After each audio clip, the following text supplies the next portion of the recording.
What makes us happy and what makes us sad? Who makes us happy and who makes us sad? Should we have complete control over how we interact with other people so that we make ourselves happy? Or should egalitarianism dictate how we behave and how happy we are? We get one crack at this life, so shouldn't we be happy? Do we kowtow to other people's feelings? And if we do, are we decreasing our happiness and increasing theirs? And do you want to do that? And should we do that? And what's the moral argument for doing that? How happy can you demand to be? I demand that I be as happy as I possibly can be within certain parameters. I don't want to hurt anybody else. I don't want to offend anybody else. Of course I don't. I don't think many of us do. But I also want to be happy.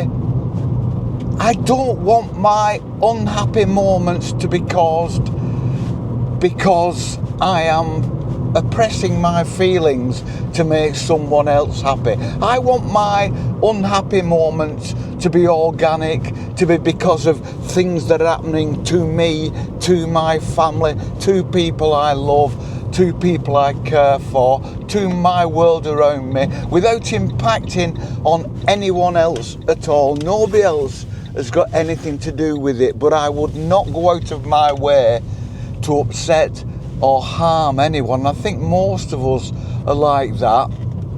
So how happy or unhappy should we be? What should cause our happiness or unhappiness? How much of our happiness or unhappiness should we give away to other people? Do those people deserve that effort of us? How selfish should we be? How happy are the people who are selfish? How happy are the people who just go out of the way to be nice to other people? Is that happiness genuine on both parts? Are we just kidding ourselves? Is it a happy world? Is it an unhappy world? We're going to go and have a wander around and think about this and just chat off the top of our heads. Please join us. We'd love that. We're walking down a road called the Street that runs along the side of a reservoir called Upper Rivington Reservoir. And it's a long tarmac, arrow straight street that leads to a large house that's in beautiful grounds in a woodland. And I don't know whose it was, I don't know the history of it, but it's at the moment, it's very expensive apartments, about 4 or 5 very expensive apartments. And this road leads up to it. And then the road leads past it to another, well, I say main road, it's just a country lane. And then that leads them to the other side of the reservoir, and then we walk down the other side of the reservoir. You'll have seen us recording down there many times. But about 12 months ago, or it may have been even more, I met a couple while I was walking along here. We were coming the other way, and we were about where we are now, and this couple came up to us and stopped because, of course, Molly. They just wanted to pet Molly and say hello to Molly. Well, this bloke was incredibly down and miserable, and I could see it in his face, and I could see it in the colour of his skin. I could see it in the wrinkles and folds of his aged skin and his grey tangled hair. There was no pride in himself, no pride in his thoughts, no pride in anything. And you could tell by looking at it that once upon a time he'd been a handsome man in his youth. But he was so angry with the world. And our conversation went as expected, because he did seem to want to talk at somebody, not to somebody. He just wanted to get all this angst and anger and bitterness off his chest. And his wife was behind him, and it was kind of this hierarchical situation, like this pecking order. He stood in front, and his wife, who was somewhat smaller than him, stood behind sheepishly with her head down, saying nothing. And I was kind of, because I'm Mr. Optimistic, I was trying to say to him, well, this and this is great and that, and no, it's awful, the world's awful and blah blah blah. And his wife tried to say something. Wife opened her mouth and he barked at her. He kind of half turned and barked at her, and she kind of went, yes dear, and kept her mouth shut. And I was getting angrier and angrier with him, because he was quite happy. This is what he wanted to do. He wanted to mourn. He was getting a great deal out of this. This was his life's work. He was fulfilling it by mourning. So he could go away then from our conversation and think, I feel free. I've got rid of all my angst now. I'm happy. I'm good. And his wife was so browbeaten behind him. But she obviously loved him. Of course she did. And this had probably been her life's work. She'd been standing behind him saying, yes dear, for decades.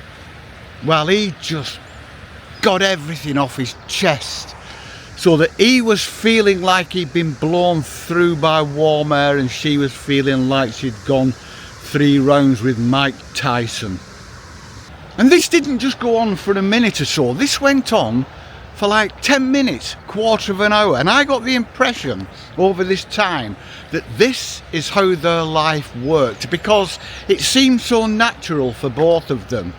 He was accepting that he could just say what he wanted, and he could get everything off his chest and be as grizzly and grumpy and snarly as possible as he wanted to be, and she could kowtow behind him and stand there meek and mild with a little brown coat on and a grey hair up in a bun, with her eyes slightly cast down, while his glowered with fire at me. He was even kind of confrontational with me, and all I was doing was chatting and getting the day over. And he obviously he wasn't right to do that.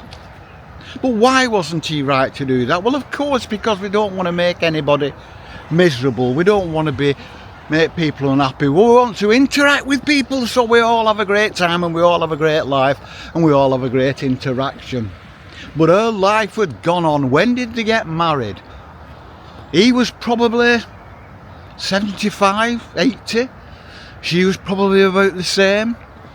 So if they got married in their 20s, how many decades? Her whole life. She probably had a happy childhood. Then she got married. Then her life changed. And who has the right to do that? No bugger. No bugger has the right to do that to another human being, have they? Bloody, I should have knocked him on his arse, basically, shouldn't I? Should have just chinned him and left it at that. Gone off with her arm in arm. Poor old dear. But it angered me.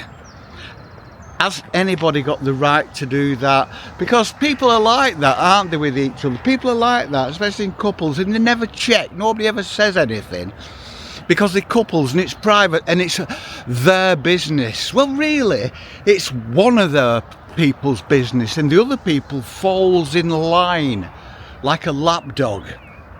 We all keep our mouths shut, and there are millions of people all over the world living miserable lives because of somebody they're living with, and at the end of their life, the one who's being the bugger will say, well, that was a great life, I've had a great time, and the other one, because they've been browbeaten all their life, will probably say, yes dear, me too, because they just haven't got the wherewithal. They've had it all beaten out of them psychologically their whole life. They have become the Cinderella. They have become the one who follows behind 4 paces. They're the one who keeps their mouth shut. They are the one who speaks when they are spoken to. And it happens all the time. It's not right, and I hope I never treat anybody like that. I hope nobody ever treats me like that. They haven't thus far, because they'd probably get a headbutt. But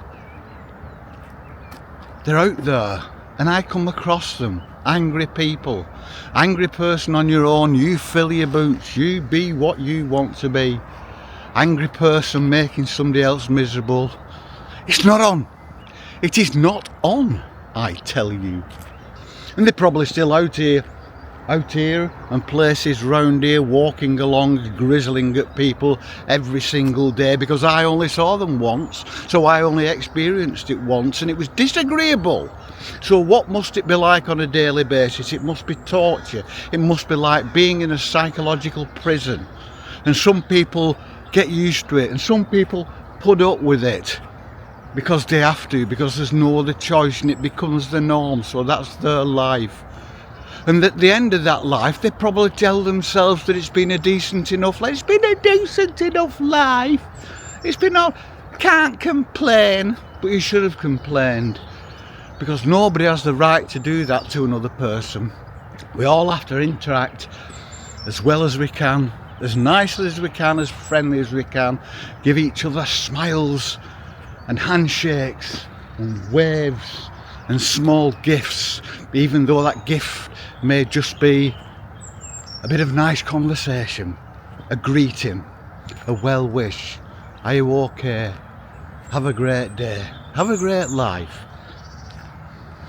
And that's all I wanted to say. It was just a short one, because I started this and I was going to go into depth about it, but a lot of my videos lately are going into too much depth and they're getting a little bit deep. So I just thought I'd keep out to one little conversation I had, one little instance I had, because I think that tells it all. I think that demonstrates the point, puts across the point perfectly. The grizzly old man moaning. He was so bitter, nothing I could say. The world was bad, everything was bad, everything that happened to him was bad, when probably nothing much had happened to him and he probably had a decent enough privileged life. And it was all bad and meh. And his wife opened him, shut up. And then she went, yes dear, yes dear. Don't let that happen to you. Don't let it happen to you.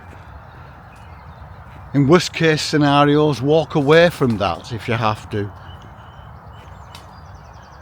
There are a lot of people just stay together for the sake of staying together, aren't they? Because they've become dependent on the other person. But once that bond is broke, and you set out on your own and make your own way. I'm not advocating for it. Marriage is a great thing. Mine didn't work, but marriage is a great thing, and I had a great marriage while it lasted. And I was married to the best mother that any child could have, but it didn't work. But then again, you cannot live your life being suppressed. It made me angry. And if somebody else's relationship that I've got nothing to do with and has nothing to do with me makes me angry, has such an impact on me that I remember it a year or two later, word for word. And I remember his face, and I remember she had on this brown coat with a dress peeking out about 6 inches of pink and blue dress, and she had like those dark black leather shoes on. It made a great impact. Things like that do I get angry over injustice. And I saw that as injustice. So don't be that person. Be nice. Be happy. Be good. Be good to your fellow man as much as you can. And if you feel like being grumpy, go out on your own and be grumpy on your own. And if you come across somebody, don't come across somebody while you're with your partner or your wife or your husband. Go out on your own. Then if you want to moan at somebody, moan at them, because if there's no fairer sex standing meekly behind you, you will probably get a mouthful of Anglo-Saxon or a face full of foot. It's your choice. And it's absolutely beautiful today. It's overcast. It feels like there's going to be rain later on. But it's dead still. All the buds are out on the trees. There's a crow sitting in a tree over there. All the small, young, green, vibrant green leaves are all out. There's a crow to my left. The water in the reservoir is like a mill pond. It's still like glass. It's a beautiful day. It's too warm. I've put this bob cap on and I am now too warm. It's that kind of morning. Spring is here. I opened the car door this morning to get Molly out and I smelt spring in the air. And it was great. And it was good. And I'm happy. And I'll be nice to people. So you be nice to people. You bugger. And we shall see you on the flip. Peace and love.